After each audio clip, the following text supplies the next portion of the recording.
মুহূর্তে একটু লেক কালীবাড়ির দিকে আমরা যাই। ৩২২ বছরের লেক কালীবাড়ির ছবি আপনারা দেখছেন। লেক কালীবাড়িতেও সকাল থেকে ভক্তদের সমাগম দেখা যাচ্ছে। প্রসঙ্গত আপনাদের জানিয়ে রাখি যে ১৯৪৯ সালে তন্ত্র সাধক হরিপদ চক্রবর্তী স্বপ্নাদেশ পেয়ে তৈরি করেছিল দক্ষিণ কলকাতার এই কালী মন্দির। সকাল থেকেই কিন্তু সেখানে ব্যস্ততা দেখা যাচ্ছে। আর অবশ্যই লেক কালীবাড়ির ছবি যেমন দেখালাম, একটু ঠনঠনিয়া কালীবাড়ির দিকেও নজর রাখি, কারণ ঠনঠনিয়া কালীবাড়িতেও কিন্তু প্রত্যেক বছর ভক্তদের সমাগম থাকে। দূর দূরান্ত থেকে ভক্তরা আসেন। ৩২২ বছরের ঠনঠনিয়া মা সিদ্ধেশ্বরী কালীর পুজো, ঐতিহ্য, ইতিহাস এবং কিংবদন্তিতে আজ পূজিত ঠনঠনিয়া কালীবাড়ির মা। আমাদের সঙ্গে রয়েছেন আমাদের প্রতিনিধি সুদীপ্ত সেন। সরাসরি চলে যাব ঠনঠনিয়া কালীবাড়ির সামনে থেকে সুদীপ্তের সঙ্গে কথা বলবো। সুদীপ্ত, কতটা জমজমাট হয়ে রয়েছে মন্দির প্রাঙ্গণ, ভক্তরা কি বলছেন? দেখো জুনেলা, আমি যেখানে দাঁড়িয়ে রয়েছি সেই বিষয়ে বলতে গেলে আমাকে পিছনে চলে যেতে হবে অনেকটা। ৩২২ বছর পুরনো এবং সেখানে সেই সময় একেবারে জঙ্গল ছিল, ভাগীরথীর জল দিয়ে ঘেরা ছিল চারিদিক। আর যেটা শোনা যায় যে লোকশ্রুতি রয়েছে যে ডাকাতের হাত থেকে বাঁচার জন্যে যে ঘণ্টা বাজানো হতো, সেই ঘণ্টার আওয়াজ ঠনঠন থেকেই এই এলাকার নাম হয় ঠনঠন বা ঠনঠনিয়া। কালের নিয়মে সেই ঘণ্টা নেই, কিন্তু যে ঘণ্টা রয়েছে সেই ঘণ্টার আওয়াজ কিন্তু পৌঁছে যায় একেবারে এই চত্বর থেকে দূর দূরান্ত অবধি। আর সেই কারণেই দূর দূরান্ত থেকে মানুষ ভিড় করে ঠনঠনিয়া সিদ্ধেশ্বরী মায়ের এই মন্দিরে। এই মুহূর্তে সেই ছবি একেবারে সরাসরি দেখাচ্ছি, মায়ের সেই রাজবেশ, আজ দীপান্বিত অমাবস্যা এবং মায়ের সেই রাজবেশ, সেই ছবি। এবং ভোর 4:30 নাগাদ মঙ্গল আরতি হয়ে গিয়েছে এবং ঠিক 7টা থেকে, সকাল 7টা থেকে নৈবেদ্য দিয়ে ভোগ আরম্ভ হয়েছে, নানাবিধ উপকরণ দিয়ে সেই ভোগ। বহু মানুষ এই ইতিমধ্যেই কিন্তু আসছেন এবং তারা তাদের ভক্তি ভরে মায়ের কাছে নিবেদন করছেন। এবং ঠিক 12:30 নাগাদ বিভিন্ন পদ দিয়ে, মাছ দিয়ে মায়ের অন্ন ভোগ মাকে দেওয়া হবে এবং এই মুহূর্তে কিন্তু পুজো চলছে, সেই ছবি সরাসরি তুলে ধরছি। তুমি জানো যে এই ঠনঠনিয়া মায়ের যে পুজো, সেই পুজোর সঙ্গে ঐতিহ্য জড়িত রয়েছে, কিংবদন্তি জড়িত রয়েছে এবং বহু পুরনো ইতিহাস। শঙ্করের হৃদয় মাঝে কালী বিরাজে এবং সেইভাবেই আজও প্রতি বছরের মতো এবারেও পূজিত হচ্ছেন মা ঠনঠনিয়া সিদ্ধেশ্বরী দেবী। বেশ, একেবারেই সুদীপ্ত সেই ছবি আমরা দেখছি। আর এর পাশাপাশি আমরা একটু লেক কালীবাড়ির দিকে নজর রাখি। লেক কালীবাড়ির কেমন ছবি রয়েছে, কতটা জমজমাট হয়ে রয়েছে, দর্শনার্থীরা, ভক্তরা আসছেন, সেই ছবি একটু দেখাই আপনাদেরকে। আর আমাদের প্রতিনিধি সুস্মিতা রয়েছে, সরাসরি চলে যাব সুস্মিতার কাছে। সুস্মিতা, লেক কালীবাড়ির কি ছবি?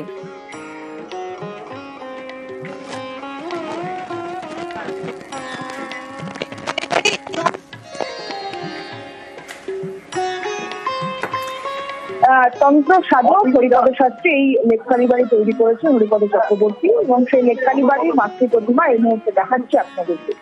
দর্শকদের উদ্দেশ্যে এই মুহূর্তে বলবো, লেক কালীবাড়ি অত্যন্ত ইতিহাস জড়িত এবং তন্ত্র সাধনার মাধ্যমেই স্বপ্নাদেশ পেয়ে লেক কালীবাড়ির যে মাতৃ প্রতিমা, সেই মাতৃ প্রতিমা সেই স্বপ্নাদেশ অনুযায়ী তৈরি হয়েছিল এবং সেই রীতি মেনেই তৈরি হয় বা পুজো হয়। বিশেষ রীতি মেনে আজকের পুজো, রথ স্থাপন থেকে আরম্ভ করে বিশেষ রীতি মেনে নৈবেদ্যের সাথে আজকের পুজো হয়। প্রধান পুরোহিত রয়েছেন এই মুহূর্তে আমার সঙ্গে, সরাসরি কথা বলবো একবার তার সঙ্গে আজকের পুজোর প্রস্তুতি নিয়ে। কি কি বিশেষ পুজোর আজকে আচার রয়েছে, কি কি একেবারে লেক কালীবাড়ির ছবি আমরা দেখছিলাম, যেমনটা সুস্মিতা জানাচ্ছিল আমাদেরকে। আমরা জানি 1949 সালে তন্ত্রসাধক হরিপদ চক্রবর্তী স্বপ্নাদেশ পেয়ে তৈরি করেছিলেন দক্ষিণ কলকাতার এই কালী মন্দির। সকাল থেকে চূড়ান্ত ব্যস্ততা মন্দিরে এবং সেখানে চলছে পুজোর প্রস্তুতি। ফুল, শাড়ি, গয়নায় সেজে উঠেছে মাতৃ প্রতিমা, গয়নায় সেজে উঠেছে যেমন মাতৃ প্রতিমা এবং সকালে মঙ্গলারতি হয়েছে। আজ দুপুরে ঘট স্থাপনের পর শুরু হবে মায়ের বিশেষ পুজো। মা মূলত এখানে করুণাময়ী হিসেবেই পূজিত হবেন। সকাল থেকে ভক্ত সমাগম।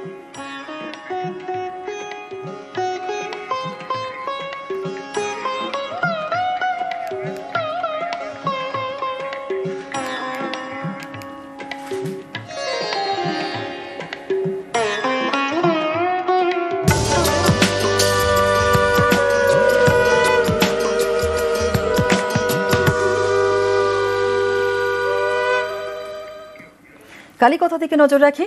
কয়লা খাদান থেকে শিলা তুলে মন্দিরের প্রতিষ্ঠা। অন্ডালে 100 বছরের খাদান কালীর পুজো। শেওড়াফুলিতে আবার 200 বছরের নিস্তারিণী কালী মন্দির।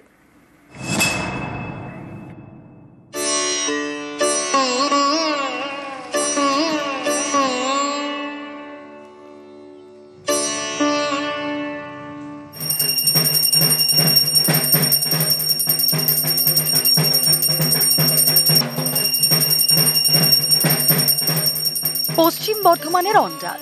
এখানে রয়েছে পলাশবন বাবুইশোল কলোনি। একসময় এই এলাকায় ছিল কয়লা খাদান। সেই খাদান থেকে শিলা তুলে মন্দিরে প্রতিষ্ঠা করেন মতিলাল চক্রবর্তী নামের এক ব্যক্তি। প্রায় 100 বছর ধরে এই শিলায় পুজো হয়ে আসছে। মায়ের একটা বিশেষ এখানে আছে, কেউ যদি মা কোনো মনোবাসনা পূর্ণ মানত করেন 1 মাসের মধ্যে মা তার মনোবাসনা পূরণ করে। আর কালী পুজোতে তো এই রাজ্য ছাড়াও ঝাড়খণ্ড, বিহার, উড়িষ্যা থেকে প্রচুর লোক সেখানে জনসমাগম হয় এবং অষ্টমীতে প্রচুর লোক খাওয়ানো হয়।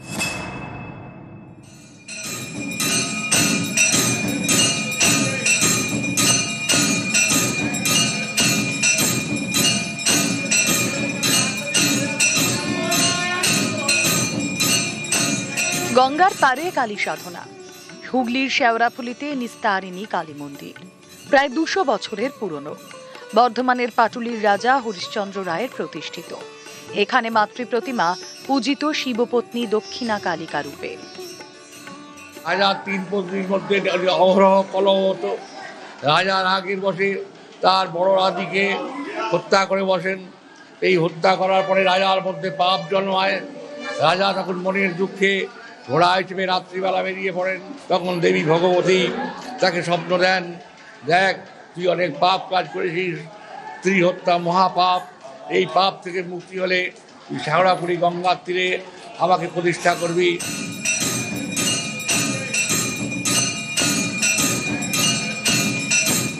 এই কালী মন্দিরে মা পদ্মে অধিষ্ঠাত্রী, বাঁ হাতে তরবারি। কালী পুজোর দিন আমাদের এখানে 4 প্রহরে বিশেষ পুজো হয়।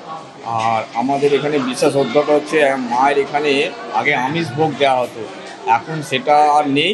এখন তার বদলে এখানে মাকে ছোলাটাকে আমিষ হিসেবে আমরা এখানে মাকে ভোগ নিবেদন করি। এবং আমাদের রাজ পরিবারের তরফ থেকে যা মেন পুরোহিত ছাড়া আদার্স কোনো বাউন মায়ের গর্ভে গিয়ে ঢোকে না, উনি ছাড়া কেউ আর ঢোকে না। এখানে তন্ত্রের মতো পুজো হয়। পশ্চিম বর্ধমান থেকে অর্পণ চক্রবর্তী এবং হুগলি থেকে রানা কর্মকার, নিউজ 18 বাংলা।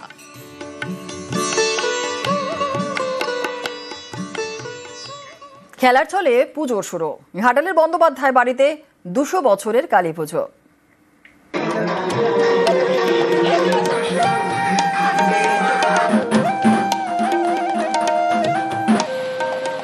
একসময় কয়েকজন বন্ধু মিলে কালী পুজো শুরু করেছিল।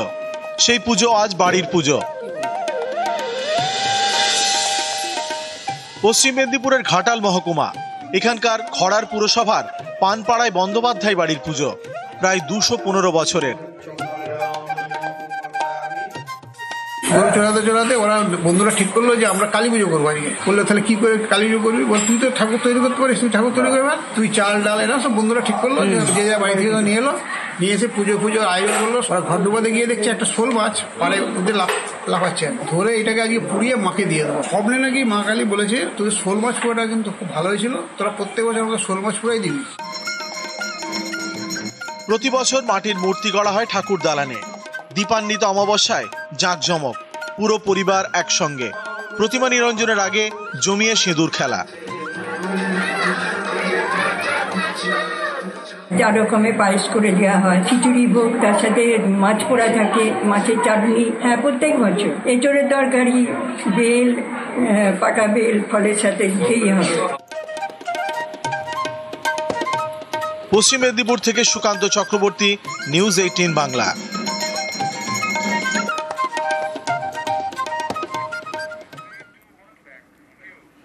আর এবার একটু সরাসরি আমরা নজর রাখবো তারাপীঠের দিকে, কারণ তারাপীঠে সকাল থেকে ভক্তদের সমাগম। দূর দূরান্ত থেকে ভক্তরা আসছেন তন্ত্রপীঠ তারাপীঠে। সকাল থেকে ভক্তদের ভিড়। ভোরে দেবীকে স্নান করিয়ে পুজো শুরু এবং তারপর ছোলা, মুরগি, ফল, শরবত দিয়ে শীতল ভোগ নিবেদন করা হয়েছে মাকে। দেবীকে রাজবেশে আজ মঙ্গলারতি করা হয়েছে। দিনভর আজ দর্শনার্থীদের ঢল। তারাপীঠে সকাল থেকে ভক্তদের ভিড়।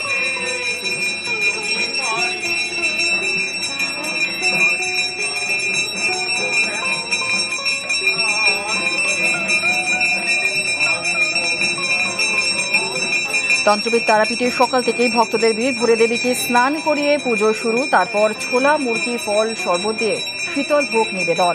দেবীকে আজকে রাজবেশে মঙ্গলারতি করা হয়। আর আজ দিনভর দর্শনার্থীদের দর্শন চলবে। দর্শনার্থীরা ভোর থেকেই হাজির হয়ে গেছেন তারাপীঠ মন্দিরে।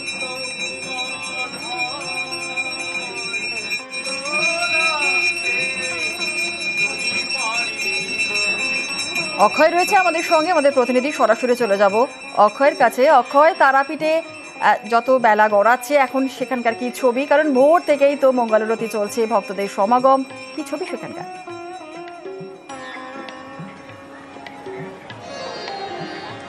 দেখো, তোমাকে জানিয়ে রাখি, তন্ত্রপীঠ এই তারাপীঠে মা তারাকেই কালী রূপে পুজো করা হয়। বছরের আর 5টা দিন যেমন পুণ্যার্থীরা ছুটে আসেন, তবে কালী পুজো বিশেষভাবে এখানে পালন করা হয়। মা তারাকে কালী রূপে পুজো করা হয়। আজ ভোরবেলা মা তারাকে স্নান করানোর পর মঙ্গলারতির পর গর্ভগৃহ খুলে দেওয়া হয়েছে এবং বেলা বাড়ার সাথে সাথে পুণ্যার্থীদের ভিড় কিন্তু লক্ষ্য করা যাচ্ছে এই তারাপীঠ মন্দিরে।